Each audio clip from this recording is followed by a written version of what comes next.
নমস্কার বন্ধুরা, ভগবদ্গীতার প্রতিটি অধ্যায় আমাদের জীবনের একটি বিশেষ শিক্ষা দেয়। আজ আমরা জানব সপ্তম অধ্যায়, জ্ঞান বিজ্ঞান যোগ।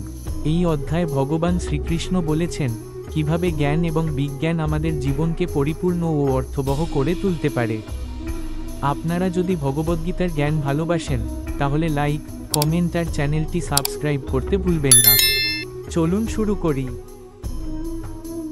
ভগবান শ্রীকৃষ্ণ এখানে বলেছেন, জ্ঞান হলো সেই জ্ঞান যা দ্বারা আমরা ভগবানকে চিনতে পারি, এবং বিজ্ঞান হলো সেই জ্ঞান যা এই জগতের সৃষ্টির রহস্যকে বুঝতে সাহায্য করে।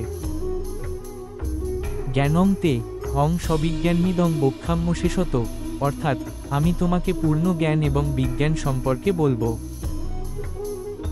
শ্রীকৃষ্ণ এই শ্লোকের মাধ্যমে আমাদের জানান যে সত্যিকারের জ্ঞান এবং বিজ্ঞান একে অপরের পরিপূরক। জ্ঞান হলো আত্মা, পরমাত্মা এবং ভগবানকে জানার ক্ষমতা। এটি আমাদের আত্মার প্রকৃতি এবং ভগবানের সঙ্গে সম্পর্ককে বোঝায়। বিজ্ঞান হলো বস্তুজগতের রহস্য এবং এর সৃষ্টির নিয়মকানুন বোঝা। এটি সেই প্রয়োগমূলক জ্ঞান যা আমাদের জীবনধারাকে সুসংহত করে তোলে। যেমন আমরা জানি আগুনে গরম লাগে, এটা হলো জ্ঞান, কিন্তু আমরা এটি রান্না করার জন্য ব্যবহার করতে পারি, এটা হলো বিজ্ঞান। এই দুই ধরনের জ্ঞান মিলে আমাদের অস্তিত্বের সম্পূর্ণ অর্থকে প্রকাশ করে। জ্ঞান আমাদের অন্তরের আলো জ্বালায়, আর বিজ্ঞান আমাদের বাহ্যিক জীবনকে আলোকিত করে। উদাহরণ, মায়ের ভালোবাসা হলো এক ধরনের জ্ঞান।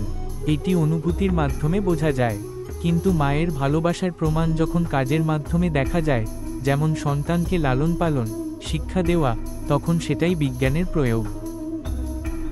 আচার্য জগদীশচন্দ্র বসু তিনি দেখিয়েছেন গাছের জীবন আছে, এটি বিজ্ঞানের উদ্ভাবন। কিন্তু এই জ্ঞান আমাদের শেখায় জীবজগতের প্রতিটি প্রাণীর প্রতি যত্নবান হওয়া উচিত। মোবাইল ফোন আমাদের সঙ্গে যোগাযোগ করার ক্ষমতা দেয়, এটি হলো বিজ্ঞানের অবদান। কিন্তু এটি কিভাবে মানুষের জীবনকে সংযুক্ত রাখে এবং সম্পর্ককে গভীর করে, সেটি হলো জ্ঞানের ব্যবহারিক দিক। জ্ঞান ও বিজ্ঞান আমাদের জীবনকে শুধু সহজ নয়, অর্থবহ করে তোলে। সত্যিকারের সাফল্য তখনই সম্ভব যখন আমরা জ্ঞান এবং বিজ্ঞানের মধ্যের যোগসূত্র বুঝতে পারি। জ্ঞান হলো ভেতরের আলো, আর বিজ্ঞান হলো বাইরের আলো। এই দুই আলো একসঙ্গে মিলে জীবনের পূর্ণতা আনে। তাই আসুন আমরা জ্ঞান ও বিজ্ঞানের শক্তি কাজে লাগিয়ে আমাদের জীবন এবং সমাজকে আলোকিত করি। ভগবান শ্রীকৃষ্ণ বলেছেন তিনি এই সৃষ্টির মূল কারণ এবং সমস্ত জীবের মধ্যে বিরাজমান। ময়েব মন সঙ্গত মত পর, অর্থাৎ যদি তোমার মন আমার উপর একাগ্র হয় তবে তুমি আমায় বুঝতে পারবে। এই শ্লোকটি ভগবদ্গীতায় ভগবান শ্রীকৃষ্ণ বলেছেন সমস্ত সৃষ্টির মূল কারণ তিনি এবং জীবের হৃদয়ে তিনি বিরাজমান। যখন একজন ভক্ত তার প্রতি গভীর বিশ্বাস ও একাগ্রতা রাখে, তখন সে ভগবানের প্রকৃত রূপ উপলব্ধি করতে পারে। এই শ্লোকের মাধ্যমে ভগবান শ্রীকৃষ্ণ নির্দেশ দিয়েছেন জীবনের সমস্ত সংশয় দূর করতে এবং আত্মার গভীরে ভগবানকে অনুভব করতে মনকে তার প্রতি নিবদ্ধ করতে হবে। এই শ্লোকের মূল শিক্ষা হল মনকে একাগ্র করা এবং সঠিক পথে ধাবিত করা। শ্রীকৃষ্ণ বলেন জীবনের সমস্ত জটিলতা এবং দ্বিধা তখনই দূর হয় যখন আমরা ভগবান বা কোনো মহৎ উদ্দেশ্যের প্রতি একাগ্র হই। মন যত বিভ্রান্ত থাকে তত জীবনে অশান্তি বাড়ে। তাই ভগবান শ্রীকৃষ্ণ বোঝাচ্ছেন একাগ্রচিত্তে তার প্রতি মনোনিবেশ করলে জীবনে সুখ, শান্তি এবং সত্যের উপলব্ধি সম্ভব। একটি দৃঢ় এবং একাগ্র মনই জীবনের সব চ্যালেঞ্জকে জয় করার মূল চাবিকাঠি। উদাহরণ, একজন যোগী বহু বছর ধরে কঠোর সাধনা করছিলেন, কিন্তু কোনোদিন শান্তি পাননি। একদিন তিনি মনকে একাগ্র করে ভগবানের নাম স্মরণ করতে শুরু করলেন। অল্প সময়েই তিনি ভগবানের অস্তিত্ব অনুভব করলেন এবং জীবনের প্রকৃত অর্থ উপলব্ধি করলেন। এটি বোঝায় যে মন যদি কোনো লক্ষ্য বা সত্যের প্রতি একাগ্র হয় তাহলে সেই লক্ষ্য অর্জন সম্ভব। বিখ্যাত বিজ্ঞানী আলবার্ট আইনস্টাইন বলেছেন আমি যখন ফোকাস করতাম তখন পুরো বিশ্ব আমার চারপাশ থেকে হারিয়ে যেত। মনকে যদি নির্দিষ্ট কোনো বিষয় বা লক্ষ্য পূরণের দিকে নিবদ্ধ করা যায় তাহলে যে কোনো অসাধ্য সাধন সম্ভব। এটি শ্রীকৃষ্ণের বক্তব্যের আধুনিক উদাহরণ। এই শ্লোকটি আমাদের শিখিয়েছে যে জীবনের প্রকৃত সাফল্য অর্জনের জন্য মনকে স্থির ও একাগ্র করা অত্যন্ত গুরুত্বপূর্ণ। একাগ্র মনই আমাদের ভগবান বা মহৎ লক্ষ্যকে উপলব্ধি করিয়ে দেয়। ভগবান শ্রীকৃষ্ণ বলেছেন, জ্ঞান এবং বিজ্ঞান তখনই পূর্ণ হয় যখন আমরা ভক্তির মাধ্যমে তাকে উপলব্ধি করি। ভাবনা জানতিতে মম, অর্থাৎ ভক্তি করার মাধ্যমে মানুষ আমায় বুঝতে পারে। ভগবান শ্রীকৃষ্ণ এই শ্লোকের মাধ্যমে একটি গভীর সত্য প্রকাশ করেছেন, ভক্তি ছাড়া জ্ঞান ও বিজ্ঞান সম্পূর্ণ হয় না। জ্ঞান আমাদের সত্য উপলব্ধির দিকে পরিচালিত করে, কিন্তু ভক্তি সেই সত্যকে অনুভব করার শক্তি যোগায়। ভক্তি কেবল প্রার্থনার মাধ্যম নয়, এটি এক সৎ মানসিক অবস্থা যা আমাদের হৃদয়ের সঙ্গে ভগবানের সংযোগ ঘটায়। আমরা অনেকেই জ্ঞান অর্জনে মনোযোগী থাকি, কিন্তু জ্ঞান তখনই সার্থক হয় যখন সেটি হৃদয়ের গভীর ভক্তির সঙ্গে মিলে যায়।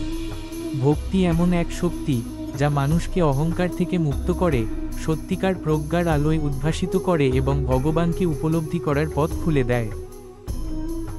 শ্রীকৃষ্ণ এখানে বোঝাতে চেয়েছেন যে শুধুমাত্র গ্রন্থ পড়া বা বাইরের বিজ্ঞান বোঝা যথেষ্ট নয়। জ্ঞান এবং বিজ্ঞান পূর্ণতা পায় যখন আমরা হৃদয়ে ভক্তি ধরে রাখি। ভক্তি হলো সেই সেতু যা ভগবান এবং ভক্তের মাঝে গভীর সম্পর্ক তৈরি করে। উদাহরণ, মীরা ছিলেন একজন রাজকন্যা, কিন্তু তিনি রাজ্যের ঐশ্বর্য ত্যাগ করে শ্রীকৃষ্ণের ভক্তিতে নিজেকে নিমজ্জিত করেছিলেন। তার ভক্তির গভীরতা এতটাই ছিল যে তিনি শ্রীকৃষ্ণকে নিজের সঙ্গী এবং প্রভু হিসেবে অনুভব করেছিলেন। মীরার গান ও তার জীবন আজও মানুষকে ভক্তির শক্তির কথা স্মরণ করায়। ধরা যাক, একজন বিজ্ঞানী তার গবেষণায় সফল হতে গিয়ে যখন কঠিন সমস্যার মুখোমুখি হন, তখন তার মধ্যে এক ধরনের বিশ্বাস ও ভক্তি কাজ করে। সে মনে করে, আমি চেষ্টা চালিয়ে যাব, বাকিটা ঈশ্বরের ইচ্ছা। এই বিশ্বাসই তাকে নতুন কিছু উদ্ভাবনের শক্তি যোগায়। মাদার তেরেসা নিজের জীবন ভগবানের ভক্তিতে উৎসর্গ করেছিলেন। তার ভক্তি তাকে এতটাই শক্তি ও সাহস দিয়েছিল যে তিনি পৃথিবীর দরিদ্র ও অসহায় মানুষের সেবা করতে পেরেছিলেন। তিনি বিশ্বাস করতেন, মানুষের সেবা করাই ঈশ্বরের সেবা। তার কাজ আজও আমাদের অনুপ্রাণিত করে। ভগবান শ্রীকৃষ্ণের এই শ্লোক আমাদের শেখায় যে ভক্তি ছাড়া জ্ঞান এবং বিজ্ঞান একটি শূন্য পাত্রের মতো। ভক্তি আমাদের হৃদয়কে আলোকিত করে, আমাদের জীবনের প্রকৃত উদ্দেশ্য উপলব্ধি করায় এবং ভগবানকে অনুভব করার পথ তৈরি করে।